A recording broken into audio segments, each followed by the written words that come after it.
All right, I've seen a lot of comments like this. I've seen videos like this, but I want to explain this to you as a political scientist so you can understand how the Republican Party operates as a political machine, not as an ideological camp of weirdos. Because I would understand why you'd say this, right? She's broken with the party. She's going to go run for president, try to rebrand the party.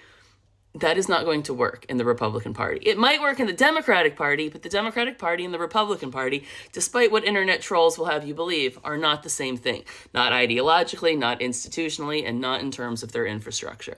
And the Republican Party is a big money machine. And what Marjorie Taylor Greene has lost right now is the money. So she might file to run for president, but she won't get past fucking Iowa if she even gets past, like, her invisible primary season. She lost the financial backing of the Republican money machine. She's cooked. Republicans don't have the ability to run kind of grassroots campaigns the way Democrats do, and it's because of a very old adage in American politics. Democrats fall in love, Republicans fall in line. And we've seen some examples of this very recently. Democrats kind of fell in love a little bit with Gavin Newsom all over again when he started trolling Donald Trump really bad. And they're falling in love with Mamdani, and they love that he's standing up to people. That's motivating Democratic candidates to change their behavior to win over the hearts and minds of their voters. That's how the Democratic Party infrastructure has always worked. Yeah, they have a huge political money machine behind them too, but they're more willing to spread the wealth of that money machine than are Republicans, because Republicans fall in line.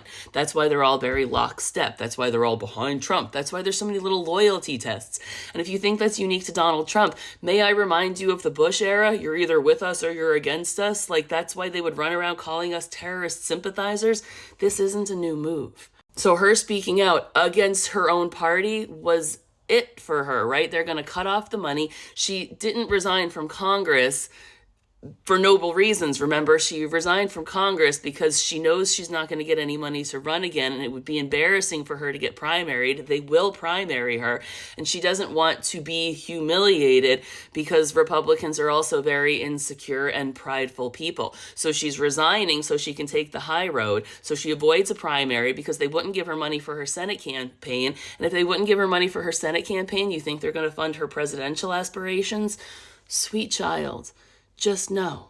Now, I'll admit if I'm wrong, but I also just don't think I'm wrong on this one. I'll concede that she might try. She'll throw her feelers out there, but her campaign isn't going anywhere because she's not getting any money from Republicans, and she sure as shit ain't getting any from Democrats.